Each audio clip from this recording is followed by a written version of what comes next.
ইরানের সঙ্গে ইসরায়েল আমেরিকার যুদ্ধ এখন এমন একটা সমীকরণ এসে দাঁড়িয়েছে যে আসলে কোনো কিছু প্রিডিক্ট করাই মুশকিল। কেন মুশকিল? যেমন ট্রাম্প 48 ঘন্টা সময় দিল যে এই 48 ঘন্টার মধ্যে যদি হরমুজ প্রণালী না ছাড়ে তাহলে আমেরিকা ইরানের এনার্জি সেক্টরে আঘাত হানবে। সেই 48 ঘন্টা শেষ হয়ে গেল, ট্রাম্প বলতেছে 5 দিনের যুদ্ধবিরতি, ভালো কথা। ট্রাম্প বলতেছে ইরানের সঙ্গে আলোচনা হয়েছে, ইরান বলতেছে ট্রাম্পের সঙ্গে আলোচনা হয়নি। ওদিকে শুনলাম পাকিস্তান, মিশর এবং তুরস্ক মধ্যস্থতা করতেছে। আর কেমন একটা যেন হযবরল অবস্থা। কিন্তু এই যুদ্ধবিরতির মধ্যে কিন্তু গত রাতেও এই আমেরিকা ইসরায়েলের বিমানগুলো ইরানের বিভিন্ন জায়গায় বোমা বর্ষণ করেছে। আবার জবাবে ইরানও মধ্যপ্রাচ্যের বিভিন্ন জায়গায় প্রচুর ক্ষেপণাস্ত্র নিক্ষেপ করেছে। তাহলে ভাই এই যুদ্ধবিরতি কোথায় দেখলাম না তো।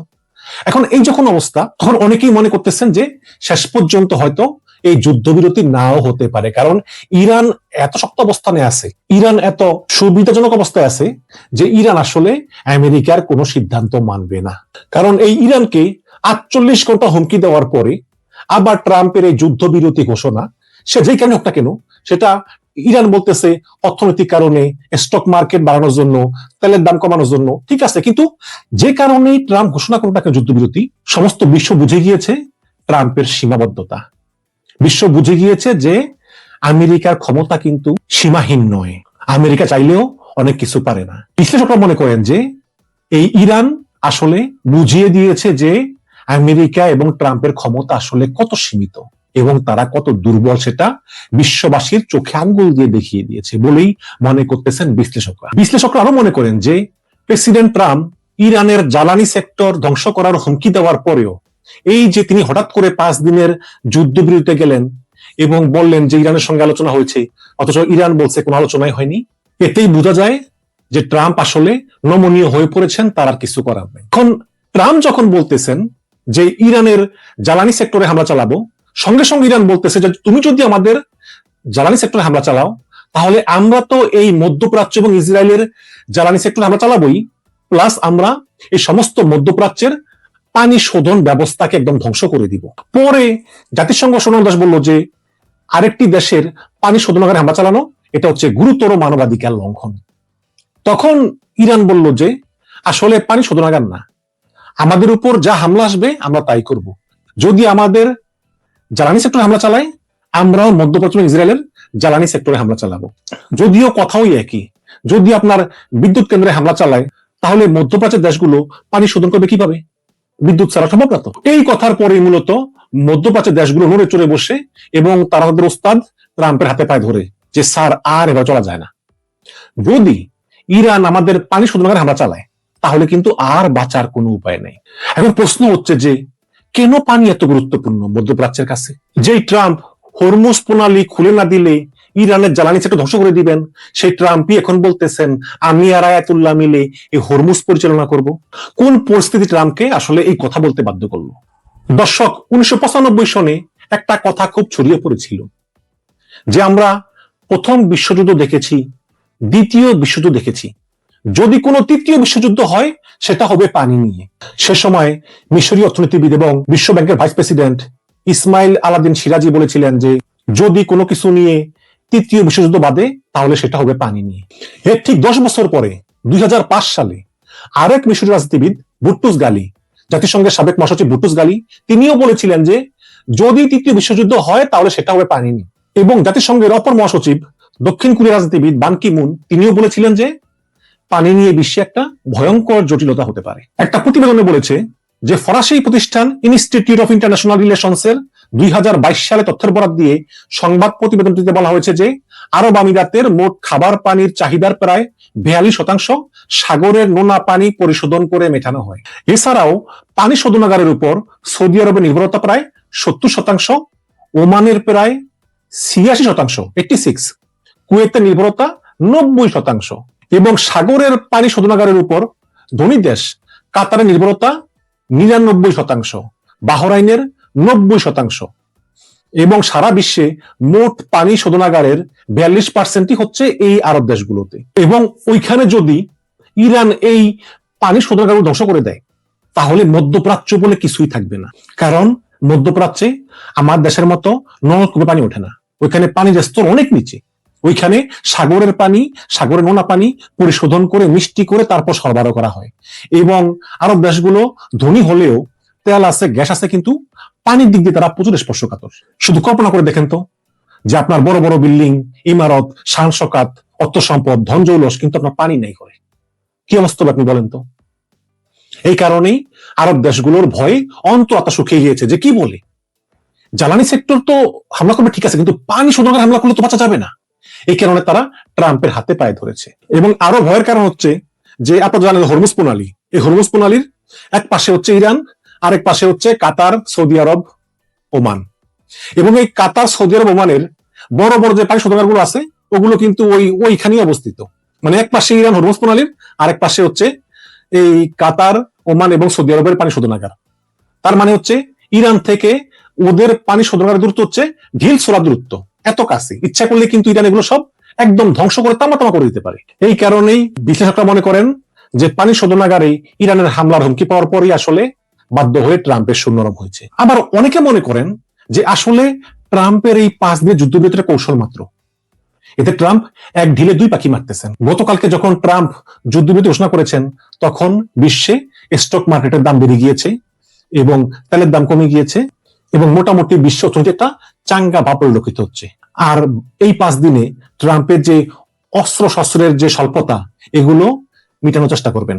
এখন ইরানের সঙ্গে যে গত 4 সপ্তাহের যুদ্ধ, সেই যুদ্ধে আসলে কি ক্ষয়ক্ষতি হয়েছে এবং কি কি ভুল করেছে, সেই ভুল থেকে শিক্ষা নিয়ে এবং এই 4 সপ্তাহের অভিজ্ঞতার আলোকে ট্রাম্প নতুন করে তার সামরিক পরিকল্পনা তৈরি করবেন, একটা মিলিটারি স্ট্র্যাটেজি নতুন করে ঠিক করবেন। 5 দিন সময় পাওয়া গেছে। ওদিকে ইরানও কিন্তু বসে থাকবে না, ইরানও নিশ্চয়ই তাদের পরিকল্পনা সাজাবে যে কিভাবে আসলে এই আমেরিকা অ্যাটাক করলে সেটা তারা প্রতিহত করতে পারবে। এবং এই ইরানের সঙ্গে আমেরিকার যুদ্ধ আজকে 4 সপ্তাহে গড়িয়েছে এবং সমস্ত বিশ্বে তাদের জন্য হাহাকার। বাংলাদেশের তো অবস্থা খুবই খারাপ, ভারতের অবস্থা খারাপ, ফিলিপাইনে জরুরি অবস্থা ঘোষণা করেছে, ইংল্যান্ডেও জ্বালানি তেলের দাম, গ্যাসের দাম অনেক বেড়ে গিয়েছে। কাজেই সমস্ত বিশ্ব কিন্তু অচল হয়ে পড়তে যাচ্ছে শুধু এই হরমুজ প্রণালী বন্ধ থাকার কারণে। এবং হরমুজ প্রণালী কিন্তু আজকেও বন্ধ ছিল পুরো দিন, একটা জাহাজও পার হতে পারে নাই। শুধু গতকালকে ভারত ও পাকিস্তানের 2টা জাহাজ পার হয়েছে, তাও ইরানের সঙ্গে কথা বলে ইরানের অনুমতি নিয়ে তারপর পার হয়েছে। এখন এই যে আমেরিকা বলতেছে যে জ্বালানি সেক্টরে হামলা চালাবে, অনেকে বলতেছে মানবাধিকার লঙ্ঘন। ইসরায়েল কিন্তু প্রথম ইরানের সাউথ পার্স জ্বালানি সেক্টরে হামলা শুরু করে আগে, ইরান কিন্তু করে নাই, আগে শুরু করছে ইসরায়েল। শুধু তাই না, এই ট্রাম্প যুদ্ধবিরতি ঘোষণা করার পর দিন রাতেই আমেরিকা, ইসরায়েল মিলে ইরানের ইস্পাহানে জ্বালানি সেক্টরের উপর আবার হামলা করেছে। ইরানে অবস্থিত এই সাউথ পার্স গ্যাস ক্ষেত্রটি কিন্তু কাতার এবং ইরানের যৌথ উদ্যোগে পরিচালিত হয়। এবং এই গ্যাস ক্ষেত্রে হামলার পর সমস্ত বিশ্বে গ্যাসের দাম বিপুল পরিমাণে বেড়ে যায়। তখন বাধ্য হয়ে ট্রাম্প ইসরায়েলকে বলে আর হামলা করবা না। ট্রাম্প আরো বলে যে ইরানকে আমি তেল বিক্রি করার অনুমতি দিলাম। ডোনাল্ড ট্রাম্প এবং নেতানিয়াহু ভেবেছিল যে বোমা মেরে ইরানের সরকার পরিবর্তন করে ফেলবে, কিন্তু তারা সাম্প্রতিক ইতিহাস ভুলে গিয়েছে। তারা ভুলে গিয়েছে যে বোমা মেরে আসলে সরকার পরিবর্তন করা যায় না যদি জনগণ থাকে ঐক্যবদ্ধ। এবং আরো বড় বিষয় হচ্ছে যে আমেরিকা তাদের অতীতের ভুল থেকে আসলে কিছুই শিখেনি। দেখুন 2003 সালে যদি আমেরিকা ইরাককে আক্রমণ না করতো, তাহলে কিন্তু ইরাক ধ্বংস হতো না, সাদ্দাম হোসেনের ফাঁসি হতো না, এবং এই ইরাক সিরিয়াকে ঘিরে এই আইএসএস, ইসলামিক স্টেট নামে একটা জঙ্গি গোষ্ঠী উত্থান হতো না, এবং ইরান তাদের রেভলিউশনারি গার্ড ক্রপস গঠন করতো না। আজকে এই ইরানের তৈরি ইসলামিক রেভলিউশনারি গার্ড ক্রপস তারা শুধু ইরানেই না, তারা ইরাকে, সিরিয়াতে, লেবাননে এবং বিভিন্ন দেশে তাদের প্রভাব বিস্তার করতেছে। এবং আমেরিকা আফগানিস্তান থেকে কোনো শিক্ষা লাভ করেনি। আফগানিস্তানে 20 বছর যুদ্ধ করে তারপর সেই তালেবানদের হাতে ক্ষমতা দিয়ে তারপর চলে আসতে বাধ্য হয়েছে। সেখান থেকেও কিন্তু আমেরিকা কোনো শিক্ষা লাভ করেনি। আসলে ইতিহাস থেকে কেউ শিক্ষা নেয় না। ট্রাম্পের এই ইরান হামলা তার জ্বলন্ত প্রমাণ। শিক্ষা নিলে ট্রাম্প আর এই হামলাটা করতো না।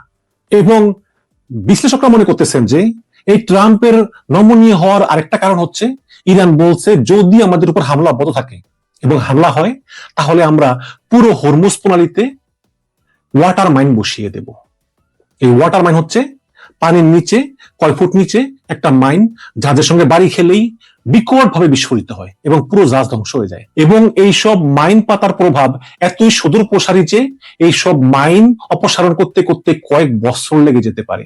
আর এই কয়েক বছর যদি হরমুজ প্রণালী বন্ধ থাকে, তাহলে কিন্তু সমস্ত পৃথিবীর 12টা বেজে যাবে। এই হরমুজ প্রণালী আজকে 4 সপ্তাহ বন্ধ, তাই পৃথিবীর অবস্থা। যদি হরমুজ প্রণালী পুরো কয়েক বছর বন্ধ থাকে, তাহলে আর পৃথিবীর বিদ্যুৎ, কলকারখানা কিছুই আর চলবে না। সমস্ত বিশ্বের উৎপাদন ব্যবস্থা ক্ষতিগ্রস্ত হবে, অর্থনীতি ক্ষতিগ্রস্ত হবে এবং বিশ্ব আরো 50 বছর পিছনে চলে যাবে। এখন ইরান হরমুজ প্রণালীকে নিয়ে যে টার্গেট করছে সেটা তো সম্পূর্ণ একটি গেরিলা যুদ্ধের কৌশল, যে আসলাম, আক্রমণ করলাম, পালিয়ে গেলাম। এখন এই যে ইরানের যে গেরিলা টেকনিক, এটা আসলে আমেরিকা কিভাবে মোকাবেলা করবে বলেন তো? পারবে না তো। এখন আমেরিকা বলতেছে যে বিভিন্ন দেশকে বলতেছে তোমরা আসো, আইসা আমাদের সঙ্গে হরমুজের নিরাপত্তা নিশ্চিত করো। কিন্তু ইরানের যে গেরিলা বাহিনী, অত্যাধুনিক টেকনোলজি সমৃদ্ধ গেরিলা বাহিনী, তারা জাহাজকে আক্রমণ করে চলে যায়, মিসাইল মেরে চলে যায়, রকেট মেরে চলে যায়, মাইন বসিয়ে চলে যায়, রাতের আধারে আসে, আধারে চলে যায়, ছোট ছোট সাবমেরিন নিয়ে আসে, যা দেশে ফুটা করে চলে যায়। তাহলে কি হয়, কি করবে আমেরিকা? পারবে না তো। কাজে আমেরিকা বুঝতে পেরেছে যে তারা জীবনে কোনোদিন হরমুজ প্রণালী নিয়ন্ত্রণ ইরানের কাছ থেকে নিতে পারবে না, এবং ইরান বলেছে এখন থেকে তারা হরমুজ প্রণালী নিয়ন্ত্রণ করবে। হরমুজ দিয়ে যে জাহাজই যাবে সেখান থেকে তারা ট্যাক্স বসাবে, এটা যুদ্ধ শেষ হওয়ার পরেও। এখন ডোনাল্ড ট্রাম্প এই এক কথা বলেন, এই সেই কথা বলেন, একবার বলেন যুদ্ধ বন্ধ, আবার বলেন যে যুদ্ধ চলবে, আবার বলেন যে ইরানকে বোমা মেরে উড়িয়ে দেব, আবার বলেন যে যুদ্ধবিরতি, কখনো আবার ইউরোপের দেশগুলিকে বলেন সাহায্য করার জন্য, কখনো আবার বলেন সাহায্যের দরকার নাই। তো ট্রাম্পের এই নানা সময়ে নানা কথার কারণে কিন্তু সবচেয়ে বেশি ঝামেলা আছে এই মধ্যপ্রাচ্যের দেশগুলো, কারণ তাদের তেল, গ্যাস এবং পানি, এগুলো সবকিছুর উপরে কিন্তু ইরান হুমকি দিয়ে রেখেছে। এবং যদি সত্যি ইরান আক্রমণ করে বসে এই সেক্টরগুলোর উপর, তাহলে সমস্ত মধ্যপ্রাচ্য ধ্বংস হয়ে যাবে এবং মধ্যপ্রাচ্যের রাজবংশের পতন ঘটবে। সবচেয়ে বড় কথা হচ্ছে যে ইরানিদের ধর্মবিশ্বাস, ইরানিরা হচ্ছে শিয়া মুসলমান, এবং তারা মনে করে যে তাদের জন্মই হয়েছে অত্যাচার সহ্য করার জন্য, এবং তারা সেজন্য প্রস্তুত। তারা কিন্তু অনেক সহ্য করতে পারে, ইরানিদের সহ্য ক্ষমতা অনেক বেশি, এবং তারা চলে ধর্মীয় বিশ্বাসের উপরে, ধর্মীয় মতবাদের উপরে। এই কারণেই তারা এক আল্লাহ ছাড়া কাউকে ভয় পায় না। এছাড়াও তারা একটি আঞ্চলিক বলয় তৈরি করেছে, যেমন তাদের তো ইসলামিক রেভলিউশনারি গার্ড আছেই, তারপরে হিজবুল্লাহ আছে, হুতি আছে, হামাস আছে, আছে তো। এই সব মিলে তারা একটা একটা গ্রুপ তৈরি করেছে এবং একটা টিম হিসাবে কাজ করতেছে। এবং ইরান আরো বলেছে যে নতুন কোন চুক্তি হবে না যদি না ট্রাম্প গ্যারান্টি দেয় যে কখনোই আর ইরানকে তারা আক্রমণ করবে না। ট্রাম্পের পরে যে প্রেসিডেন্ট আসুক না কেন বা ইসরায়েল, তারা কেউই আক্রমণ করবে না। ওদিকে নেতানিয়াহু বলেছেন যে ট্রাম্প যুদ্ধবিরতি করলেও আমরা কিন্তু ইরানে হামলা চালিয়ে যাবই। তাহলে যুদ্ধবিরতি লাভ কি? যদি ট্রাম্প যুদ্ধবিরতি চায় ইরানের সঙ্গে, ওদিকে নেতানিয়াহু বলে আমরা হামলা চালাবো, তাহলে তো এই যুদ্ধবিরতি দরকার নেই।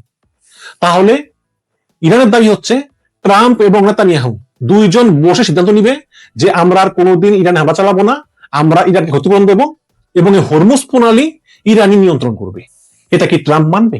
আমার তো মনে হয় মানবে না। আর না মানলে ইরান বলতেছে যুদ্ধ চলতেই থাকবে, যুদ্ধ আমরা বন্ধ করব না, হরমুজ প্রণালীও খুলবো না, এবং আমাদের উপর আঘাত আসলে আমরা পাল্টা আঘাত করব, এবং আমরা প্রস্তুত। এবং আমরা আগে তো বলেছিলাম পারমাণবিক অস্ত্র তৈরি করবো না, এখন আমরা